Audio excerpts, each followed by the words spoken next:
Yesterday, Senator Lindsey Graham, he toured what is the worsening border conditions in the Yuma sector in Arizona, now where the Biden administration is trying to do damage control tonight because, get this, according to a report, border agents, they cleared out the only overflow facility in the Yuma sector ahead of Senator Graham's visit. So ask yourself, why was the facility all of a sudden cleared out? The answer should be obvious. It's called another Biden cover-up, because they don't want you to see it, just like they didn't want cameras in the overcrowded cages in the middle of a pandemic that they built.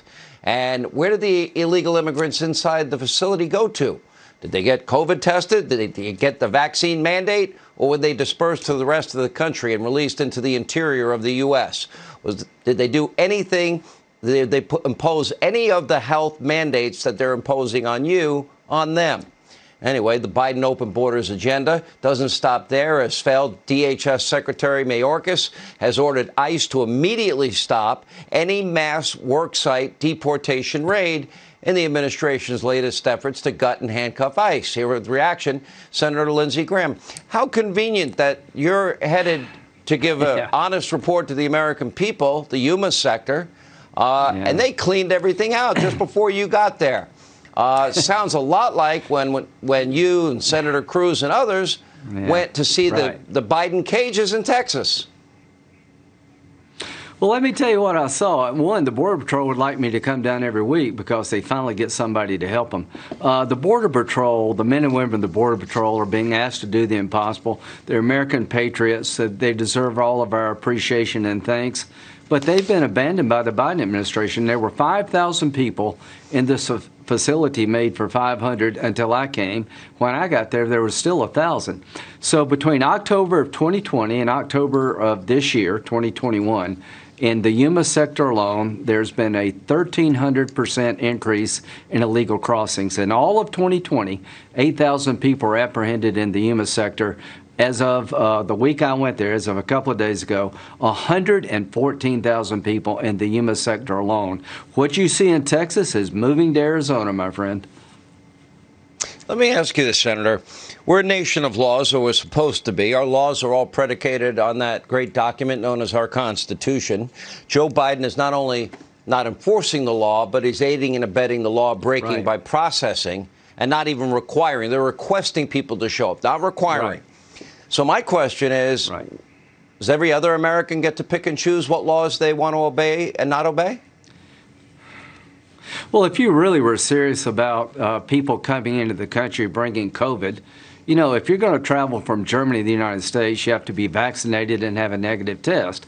You had 114,000 people come in the Yuma sector alone since last October. Nobody's being tested. Nobody's been vaccinated. They don't have the capability to do that. Isn't that preferential treatment for illegal immigrants? You know, it's stupid.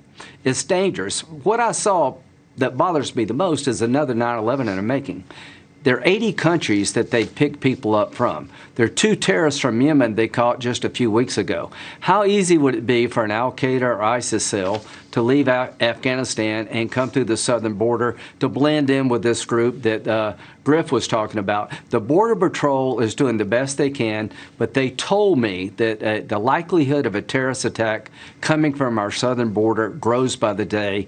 And what you see in Texas is moving to Arizona. A 1,300% increase in illegal crossings in the Yuma sector in the last few months. Why? We changed the Remain in Mexico policy. Now, what Mayorkas did today, calling off all the raids of worksite, is going to be another incentive for people to come. Because the word is out, you come, you claim asylum, you never leave. The policy choices of Biden are all over the world now. We had 40,000 Brazilians come through the Yuma sector alone, headed for Connecticut, wearing designer clothes and Gucci bags. This is not economic migration anymore. People see an open America. They've taken advantage of us, and it won't be long before a terrorist gets in this crowd. Unrelated question. So last week, for 2 months, the Republican Party was united in saying that they're not going to help the Democrats. They're not involved in the budget. You've been pushed away. That you're not going to help raise the debt ceiling. Then last Tuesday, 1 week ago today, Mitch McConnell folded. Your words. We folded. We caved. Why did 11 Republicans Right. for 2 months tell the American people they were going to do one thing and do another? Why didn't they keep their word? Well, we should have. We got ourselves in a box, but Mitch sent a letter to President Biden saying we'll never do this again. That's encouraging to me. They want to spend the money through Well, you've been telling us, reconciliation. why should we themselves. They believe ought to them raise this the death. time? For 2 months, the whole Republican Party was saying, we're Yeah. united. Yeah, I feel confident that we're not going to do this again. If we do this again, we're going to shoot ourselves in the head politically. The Democratic Party is ruining this country. They're putting our nation at risk. The Republican Party needs to stand strong. I went to the border, and Sarah went with me. What I saw broke my heart, and I've never been more worried about a terrorist attack than I am right now. The men and women of the Border Patrol have been abandoned by the Biden administration. I asked them, do you see a plan to change this? And they said no. Do me a favor. You might want to ask Joe if you ever get to see him. Maybe go visit him in Delaware. And you might want to ask him what his plan is to rescue the Americans he abandoned behind enemy lines in Afghanistan, because he hasn't talked about him in 40 days. Senator, appreciate you being with us. Amen. When we come back,